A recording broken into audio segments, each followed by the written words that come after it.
दोस्तों, पतित पावन माता मंदाकिनी है जो बनवाइन के पास का दृश्य है और यह आप देख लीजिए अच्छे से।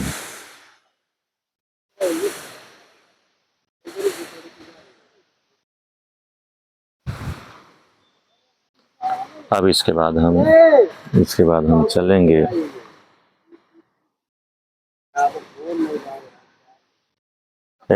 आओ इसके बाद चलेंगे हम मंदिर के पास। मंदिर के पास चलेंगे जो बनवाइन देवी का है।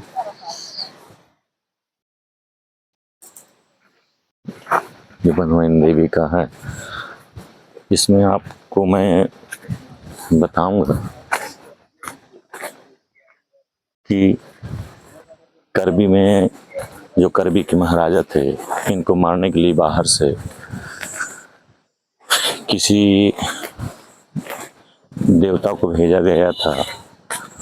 उस देवता ने जैसे ही महाराज के यहाँ तबाही मचानी शुरू कर दी तो उसी समय करबी नगर क्षेत्र के बाहर बैठी हुई शक्तियों ने उस राजा के परिवार दरबार की रक्षा की। उन्हीं शक्तियों में से एक शक्ति पीठ ये भी है। आई परिक्रमा करते हैं पहले।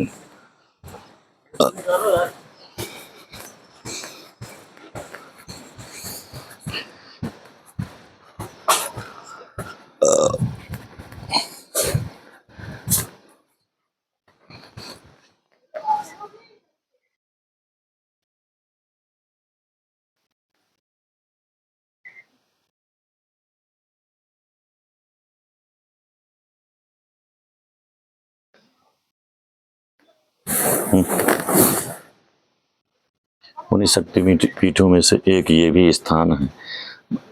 आइए अंदर आए। मैं भी बताता हूँ कि यहाँ करबी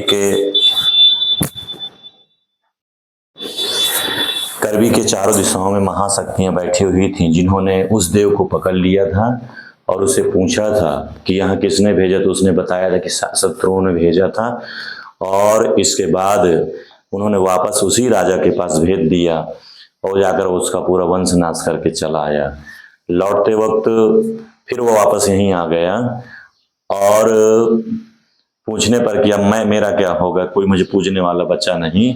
तो फिर राजा ने यहीं पर जो है इसी आगे जो है थोड़ा सा 500 मीटर आगे है, उस देवता की मूर्ति सोने से बनवा करके जमीन के नीचे पाट दी, जिसको हम पटनाहा देव भी कहते हैं और लोग उसको पूजते भी हैं। ये हमारी कुल देवी हैं और ये 7 बहनें हैं। अंगारमती, ज्वालामती, फूलमती, सातों बहनी, सातों सखी हैं, जिसमें से फूलामती देवी जो हमारी कुल देवी भी हैं और बहुत ही सिद्ध हैं, बहुत ही शक्तिशाली हैं, प्रत्यक्ष हैं यहाँ पर। और इन्होंने ही रक्षा की थी और ये बनवाइन बांध के पास बैठी हुई हैं। अन्य जो पीठ है इनकी, वो आगे चल के हम अभी मंदिर में आपको दिखाएंगे, जहाँ वहाँ भी राजा का खजाना गड़ा हुआ है, जिसकी रक्षा माता कर रही हैं। और मंदिर चारों तरफ तो बन सकता पर उसे कोई छू नहीं सकता है, क्योंकि वो देवी का उसमें पहरा है, साक्षात है। ये देवी हर प्रकार के बंधन काटने वाली है। कभी आपको भी अवसर मिले, मौका मिले तो बनवाइन में आकर के इनके दर्शन कीजिएगा। एक साक्षात देवी, इनको किसी प्रमाण की जरूरत नहीं है। ये करबी नगर के आपके पश्चिम उत्तर में बैठी हुई बनवाइन बांध के पास जो है, बंधा के पास है देवी और ये प्रत्यक्ष है। मैं इनको बार बार प्रणाम करता हूँ। और यहाँ बाकी तो सब ठीक है, लेकिन कुछ लोग जरूर यहाँ आकर के पीछे साइड, जैसा कि हमने भी देखा कि गंदगी कर रहे थे, दारू पी रहे थे, तो ये सब शासन अगर नजर रखे तो सारी चीजें धीरे धीरे दूर हो सकती हैं। बस मैं इतना प्रार्थना करूंगा और मैं चाहूंगा कि इनका मंगलमय आशीर्वाद आप सभी भक्तों को, सभी दर्शनार्थियों को मिले। जब भी कभी मौका मिले तो आप जरूर आएं, यहाँ दर्शन करें और पुण्य लाभ प्राप्त करें। आइए आगे चलते हैं।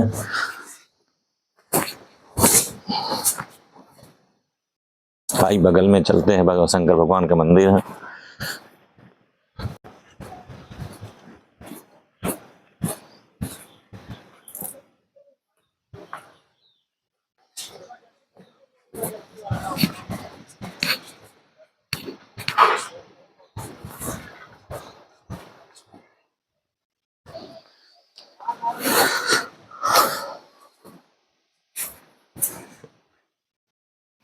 दोस्तों यहाँ उन्हीं देवी के बगल से ये हमारे भोलेनाथ बैठे हुए हैं, आनंदी महाराज बैठे हुए हैं। ये बात का मंदिर बनाया हुआ है। बस मंदिर कभी कभी हो, लेकिन आदमी को भाव होना चाहिए कि उसके भाव कैसे हैं, क्योंकि भगवान भाव का भूखा है और किसी अन्य चढ़ावे का भूखा नहीं है। यहाँ हम थोड़ी देर बैठते हैं। इसके एक चीज और दोस्तों यहाँ के बारे में चर्चित है कि यहाँ किसी भी प्रकार का मुर्दा यदि नीचे बांध कर फेंक दिया जाता है नदी में, तो ये देवी में पीछे जो देवी बैठी है माता फूलामती में इतनी शक्ति है कि मात्र 2.5 दिन में उसके बंधन को काट देती है। वो मुर्दा जैसा छिपा हो ऊपर को उतराया था पानी में। तो कभी भी आपको मौका मिले आप जरूर इनके दर्शन करने आइएगा। आप सभी को मेरा बार बार प्रणाम। अब आगे चलते हैं, जो और मेन पीठ बैठी है इन्हीं की मेन मंदिर बना है, वहां भी दर्शन के लिए चलते हैं।